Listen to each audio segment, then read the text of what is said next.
Get into game here with Tribe Gaming versus Team Goons. Yeah, and this is trying to going say to something be as I talked over him. yeah.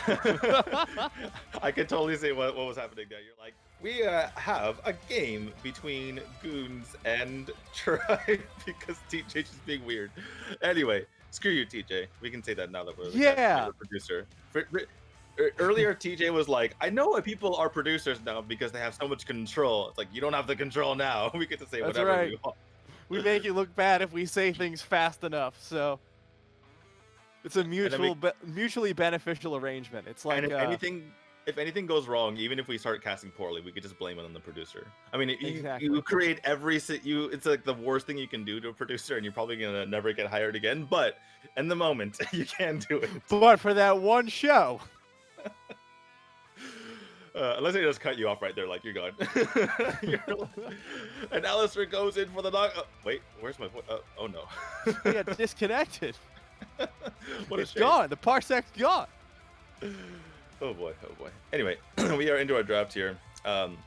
Matt, if you could alt tab into that screen because I'm still in the white. I thought I was. I'm so sorry, Daniel. No, that's perfectly fine. I have the draft on my other monitor, so it's fine. We're running a daisy-chained broadcast here. The parsek's going to me, and I'm screen sharing it to Daniel. So if I alt tab out of the parsec at any time, his screen just goes bright white. It's awful. Well, at least it's good lighting on my face in that scenario. There you go. It's kind of okay. All right, well, Alistair, Corki, Brom. Team Goons doesn't want to have any of these supports in the game, or at least the two of them, the two big beefy boys, and then Katarina, Ziggs, and Fiora. So getting rid of annoying Ziggs and annoying, people in general in Fiora and Katarina. Katarina, man, I still. You haven't seen it yet. I need to see one. I need to see one that just takes over the game. Haven't seen it yet, but I have seen Yikes's Lee Sin take over a game. Of course, we saw last game Gume was taking over the jungle role, so this is potentially going over to them. Interested to see how the team's roles shake out as Tribe picks up the Akali and the Ezreal on the red side. Yeah, I'm actually interested to see that as well, and it really kind of determines how this match is going to go, right? Because obviously, if Yikes is on the Lee Sin, there's a trade-off, right? Because if Yikes on the Lee Sin, you imagine he's going to be very aggressive, try to get those early picks, and that could snowball the game in their favor, which is kind of what you need to do against Team Tribe, in my opinion. Otherwise, they're going to overall be the better team. I still feel like Goons is the underdog here, even though they were excellent in the last game, obviously. So yeah, are they gonna try to put Yikes on there to make sure that they have that early lead, or are they gonna try to have a better, more balanced lineup with Yikes in that dual lane role? Even though Gume was great last series, he still, I think, is like potentially the weak link in their lineup. So we'll see how they try to, locate or disperse. I can't English right now. Who's gonna be on which champion? Yeah, I think it's a matter of, at a certain point, you have to assume role comfort. I think it is earlier enough in North American Wild Rift's lifespan where, just like early AOV, you saw some players swapping around as new players came in, other players left. Role swaps are a lot easier before a meta has been solidified, before people have been training up as X-laners for months and months and months. So I think if you're going to have this flexibility, now's a really good time. But I would be interested in seeing, now that they're in the money match here versus Tribe, how are you going to line things up? What are you going to line it up with? And we see Janna and Gragas come over on the side of Team Goons. So this is really interesting to me, right? Because they banned the Braum and the Alistair. And it seems to me that Goons feels like there's like a tier of Alistair Braum, and then there's like Janna, right, and then there's like a tier, and then everyone else is a tier below that. So they're kind of getting Poor Lulu, yeah, for sure. She was really good for a short while. It seems to me that they feel like they're getting a leg up on the support here. Otherwise, I don't think they would ban both Braum and Alistair. They would just take one of them with the first pick. Yeah, I've seen there's a lot of repositioning potential, I'll say, here on Team Goons. You've got the Cask, you've got the Monsoon, you've got the Dragon's Rage from Lee Sin. I've seen all three of them used to knock people into your team out of the enemy team. Very scary when a Janna does it because she just flashes forward into all five and then ults immediately. Fantastic. I just want to see. I just want to see a champion get pinged from like one side to like completely other side, right? Lee Sin just jumps in, kicks him back, and then the monsoon knocks him back, and then the explosive cast comes in and just knocks him even farther back. I was like, what's happening? I'm in there like inhibitor turrets. Yeah. What's going on? Oh, this is interesting. I have not seen Soraka in competitive. Yeah. She has not been like, oh my god, Soraka's just out of meta. So this is really interesting for me from Team Tribe. I'm looking forward to seeing what she can do in a competitive environment. She provides much of that same healing utility mid-team fight that Janna does without the trade-off of being unable to use the rest of your spells. Also, silence is really strong against things like the Lee Sin and the Gragas, because once they go in, they're looking to use the Dragon's Rage or the Cast. You silence them, they're suddenly in the middle of a team fight and can't do anything. You know, the first time I encountered Soraka, I think it's her first ability, the one that heals. It's like, heal your ally for X amount, right? And then I use it, I'm like, I just hurt myself. Wait. That's not in the ability description. What's going on? It doesn't say give your life to them. So, I mean, anyway, for those of you who don't even know how Soraka works, that's how she works, which is why it can be a little bit dicey to bring her out in competitive, because she can immediately become a target, right? You definitely want to, she heals for quite a bit, but at the cost of her own life. And so, yeah, on the one hand, you could say, like, if your support goes down, that's kind of good, because then maybe the rest of your team can stand up, but it also means that she goes down that much easier. Yeah, I think, though, it's a good draft here from Tribe, because there's nobody on the side of Team Goons who I can say can get to Soraka uncontested. Like, if you have something like an Akali, you can get back there before the silence even comes out, but nothing such on this team from Goons. But they do have a Jhin. Yeah, maybe Jhin can just like snipe her out of the just out of the one blue. popper. Yeah. So a weird, it's not a weird, but a turn here on Tribe's side for the last couple of picks, going with a couple of frontliners just to round out their draft and make sure that their team fight is reasonable. Obviously, they were very fragile with their first few picks. They needed something up front, unless they're just going to go for, complete outplays. And I'm not sure they can go for that against this Team Goons team. I'm pretty sure Team Tribe very much respects them and are going to, going for the more safe approach here, getting that Darius in front and having the Olaf be there as well. I like the laning setup here from Team Tribe. I don't think there's anything I would say is a hard losing matchup. Akali versus Orianna can be a little rough in those early levels just because it's range versus melee. But the Darius is going to do fine or even well into that Gragas. It's MTS's Gragas, so it'll probably go about even. But the bottom lane is going to be very easy to just heal up, poke back from the side of Tribe. So I'm really thinking this game is going to start exploding once it gets to the team fights, once you see these ultimates coming online, because there's so much chance for outplay from the side of Team Goon. Interestingly enough, this is like the first time in many, many games that I've seen Akali actually be deployed in the mid lane. I think like 90% of the time recently she's been over in the solo Baron lane. Anyway, taking a look at our bracket here. Obviously, Team Goons and Tribe Gaming completely dominant up to this point, getting to these winner finals, like I like to call it. I don't call it the semi-finals, Matt. Come Daniel. Tell him. Anyway, so the bottom of our bracket in the losers bracket, we will see at a later date that there's going to be Team Snow versus Kids Next Door. And Kids Next Door beats Naguara pretty convincingly, so that's another development that was very interesting to see. And then obviously, Shogunate Gaming versus Team Gut Corki, the rematch of their actual first round matchup. Typically, you don't see rematches in the situation unless it's like the grand finals, but both these teams have gone pretty far after that initial match there. Yeah, really deep runs. It'll be interesting seeing those ones. But of course, Tribe Gaming currently undefeated throughout this entire bracket, have never lost a single game. Yeah. Which is pretty spooky if you ask me. I mean, Team Goons only lost one, so they're pretty closely matched in that aspect, but I'd give it to Tribe. Undefeated sounds a lot spookier. Honestly, I am so confused by Team Goons' one loss because they were so dominant last series. I feel like they probably screwed around and lost. Because knowing, I mean, there's a reason why they're named Team Goons, right? They have a exactly.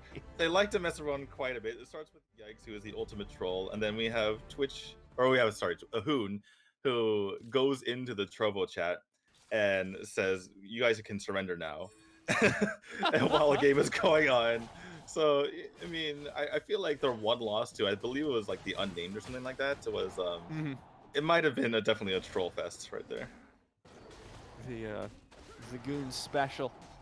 Really interested in this one, of course. We were wondering in that draft where Gume was going to go, where Yikes was going to go. Yikes is pretty solidly staying as this Dragon Lane carry. So, I do like the see trust. how this Jin does. Yeah, I do like the trust. I do like the sticking to their new guns, I should say, in this situation, and kind of trusting that Gume will make something happen. Gume, not with any sort of crazy rotations here, which means, he's just going to go through his jungle like normal. Obviously, Lee Sin and Olaf are both very quick jungle people. I don't know how to put it. They go through the jungle pretty quickly compared to other junglers. Quick farm coming out from both of them. I think I'm interested in this Jin. Daniel, have you seen a lot of it in A? Because I have seen none of it in EU. I've seen. Well, we saw a losing Jin the other day, so not really much to say from that. In Asia, we've seen a couple of Jins, but that was like, I'm talking about a month and a half ago or 2 months ago. Okay. So it's it's been reasonable. The thing is, oh, hello. Gume getting engaged on there by starting. This is just so aggressive. I'm loving this. Tribe able to take away that scuttler after a really hard-fought battle. They're going for both of them. Yeah, Tribe have typically been really adamant about getting these getting the scuttlers, and they do this a lot. They will rotate their dual lane over to get the scuttlers around this time. So I'm actually surprised that that Goons didn't kind of scout this and try to head them off. I think that would have been the better ways to kind of mess with them, is to like have a full committal to that bottom lane in the dual lane and kind of head them off when the dual lane rotates over to take it. Yeah, even little things like dropping a ward at the enemy buff so you see where they're starting. If you know this is their general strategy, they just go clear from one side to the other and then take that scuttle. Have your jungler start the opposite side, or have your jungle path immediately down into that scuttle. Make sure you don't get double crabbed. You never want double crabs. Never want double crabs. The worst. It's not a pleasant situation, especially because they can see you all the time, and it's very bad. When you're trying to take a Drake. There's no privacy in the jungle. There's no privacy in the jungle. None whatsoever. Goodbye ward, seen by the, what is that flower called that reveals stuff? Scryer's Bloom. Oh goodness, it has a weird name. Very artful. Nice route there. I think Jin was so broken early on in Wild Rift that I don't think a lot of people know his kit properly. They would just throw out his lotuses and his twos, like this long range poke thingy, just over and over again, and that would just be good enough. And they didn't realize that, like, if you get caught in the slow by the lotus, that you actually get rooted by that too. Because I swear I would place Jins. Oh, I hold that thought for a second here. Nah, I mean, it's fine. It's perfectly fine. That was actually really good ult by Old School to get both of them there, kind of force them back. But yeah, I would face a bunch of Jins, and like I had no idea that ability roots you when you get slowed, because people just I would lose to the Jins anyway, because they did so much gosh darn damage that it didn't really matter. But after they nerfed Jin, and that they even wrote that in the patch notes, like I don't think people even use his kit properly. He's just too strong. Always a bad thing to see in the patch notes. Team Goon starting off really strong. Find first blood there in the jungle as they're looking for this Mountain Drake setup. Yeah, and starting nonetheless, who is one of the stars of Team Tribe. So to get that first blood here, I honestly have never seen a team with a lead on Tribe Gaming at this stage. And I know 4 minutes isn't that far into the game, but usually if anyone gets a lead on Tribe, it's like 1 or 2 minutes in, and then it's immediately taken back. So I think this is the latest I've ever seen someone with a gold lead on Tribe. Yeah, Tribe not happy with that result though. Immediately pushing for this Mountain Drake, and Team Goons are here for it. There's the jump in from the Ragnaroking Olaf. Yikes, already dead in the back lines. Rest trying to find a way out. There's the slam out from Amazing, but this team fight starting, still pushing forward into the back lines. 3-for-3 trade, Gume and MTS versus starting at 80s. Yeah, I don't know if that was such a scrappy fight. It's like the best way I can put it, right? It looks sloppy, but at the same time, it was just people searching out every advantage in like weird corners of the fight, and then kind of, picking out people who were low. I think the focus could have been better for both teams. But that said, it was really good the picks that they did pick up. So it's kind of, I really don't know how to analyze that going forward here. But they're gonna go for it again. If we can observe over to the Drake. Thank you. There we go. 2,000 HP on that Drake. It's going to be picked up very easily there by the blue side. Well done. MTS will die for the effort. But that Mountain Drake's going to do a whole lot. Old School finds another kill on the out. Okay, 4 kills for a Mountain Dragon. I don't think that's a great trade there. Yeah, it seems like Goons overextended a little bit to try to make sure they pick up the Drake, and that's what can happen when you're just out of position. And for sure, Old School punishing them, especially his abilities to teleport over the cliff there is such a huge deal in these Drake fights, and it proved so massive because Yikes thinks he's fine, and yeah, no, you're not, not against Nezreal. No, and immediately Scuttle's going to be taken once again there by the side of Tribe Gaming. Back to that first fight, I really feel like what happened was not so much that Tribe didn't know their focus, but more that Tribe knew their focus going into it and then found it immediately. And then we're kind of wondering what next. They're like, all right, everyone go for Yikes. Cool, he's dead. Didn't think we'd get this far that quickly, honestly. Let's see what happens. I think that our producer TJ actually has a replay for us. Oh, look at the technology in 2021. Yeah, so this is our first fight here, and this was very unfortunate because Yikes was kind of caught out. Rest, Yikes was trying to be in that bush there. There was a ward to catch him out, and Rest was not in a position to try to save him. He's trying to be in the front lines there, and that really didn't serve their team well. This was a better fight here for Goons. But I think that kind of laid the foundation for the second fight where they lost, because I think they had an opportunity there to really dominate that team fight, and they didn't take it because Yikes got caught out and Rest wasn't there to save him. Yeah, really unfortunate fight there for both sides, really. They both came in with game plans, and both plans got shattered completely. So, yeah, off the reset, they're looking for this Herald. Yeah, and it really feels bad when you get caught out by a ward. You're just standing in a bush that has a ward in it, and it also only had like 1 tick left of life. So like maybe they thought they killed it earlier. I'm not really sure, but that was basically the fight with that ward being placed there. Oh, hello. 0-8 goes in for the dive, finds Yikes once again, having a rough time on this Jhin. Meanwhile, Gume jumps out, finds the support. Soraka's down, starting. Still up, though, on a rampage. Looks for MTS, cannot find the kill. So I was looking at the bottom of that fight, and it seemed like it was going reasonably well for a Goon, and I look up, and it's still a 2-for-1 in the favor of Tribe. So just one of those things where, like, when you're not even looking, Tribe is winning the team fight.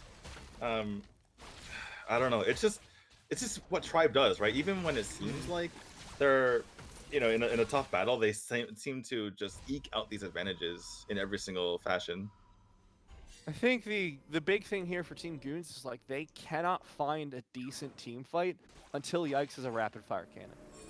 Because you're so short range as Jhin, you have a ton of damage, you have a ton of burst with that 4th shot, but what's happening right now is 0-8 is just like flashing and Ragnaroking forward every single fight, and there's no way Yikes can be effective within range. Yeah. So until he gets that RFC, he just can't fight.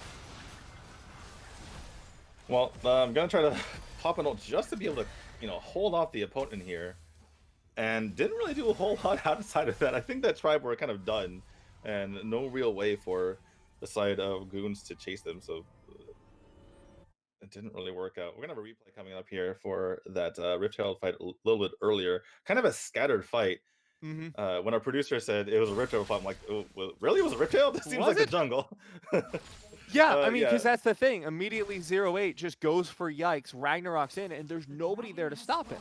He's immune to CC. There's not enough burst on the rest of the team focused down on that Olaf. So there's no way to stop Yikes from dying. Yeah, and it's just a combination of Janna and Jhin, right? It's like, how are you going to get away from someone just jumping right on top of you, especially if it's going to be an Olaf in that situation?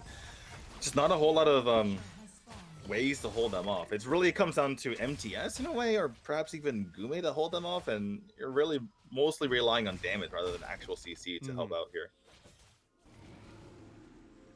Unfortunately, Not enough damage on the side of Team Goons just yet. They're going to be trying to contest this Cloud Drake, which already Tribe are on immediately. 5k gold lead at 10 minutes. Yeah, it must be said that usually Tribe is more ahead at this point. So yeah. I mean, Goons is hanging in there. They're trying to make something happen.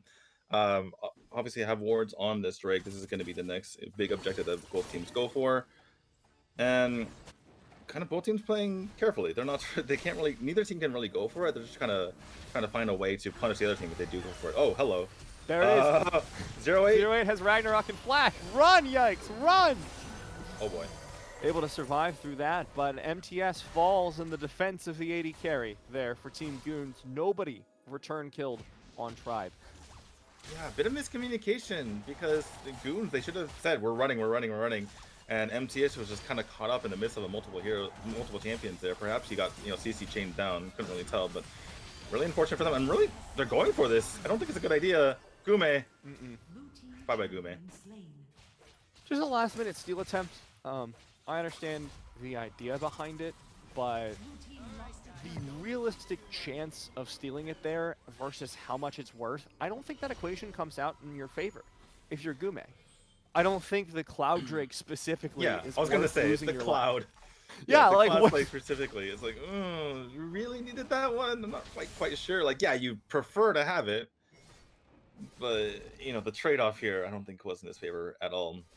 I think you just come back and 1-0 into 2-0, Yeah, and you come back to fight another day, right? Right now they're down 9k. 9k is on.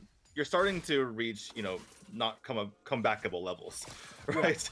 So I feel like if they're still 7k down, 0 it'd be okay. Immediately in onto Wrath too. Finds the way out with Monsoon. Yeah, but Monsoon under your turret does not feel good. MTS is in a bad spot again. Okay, there's the root onto 80s, who just walks away, no problem. So I bet 80s is... Yeah. I bet 80s is feeling real good because these are his old AOV buddies. And he's like, yes, finally, I'm on the winning side here. Let's do this. The thing is, like, there's no hard engage here from Team Goons outside of MTS, and that is super telegraphed.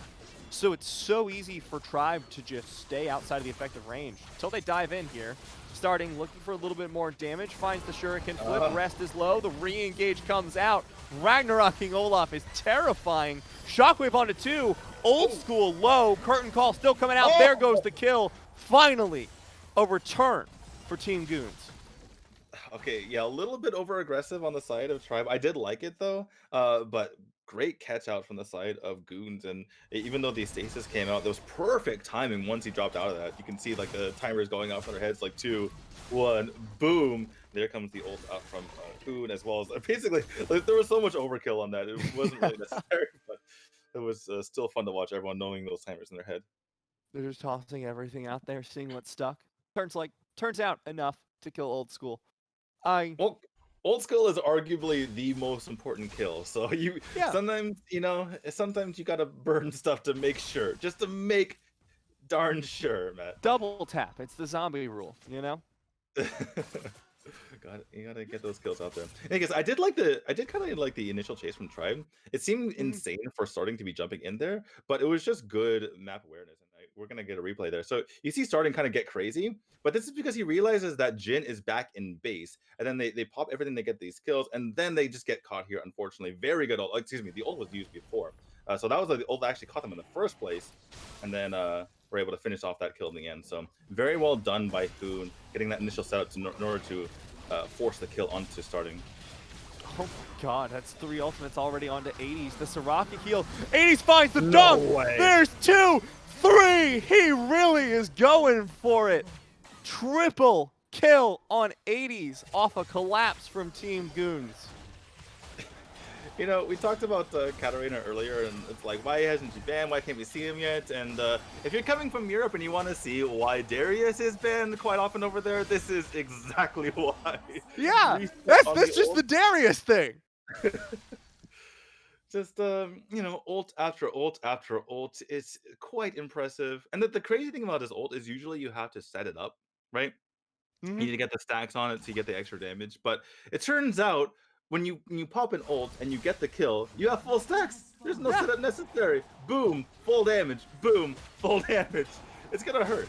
It's really gonna hurt. Stacks are just fed to you. That's the beauty of it.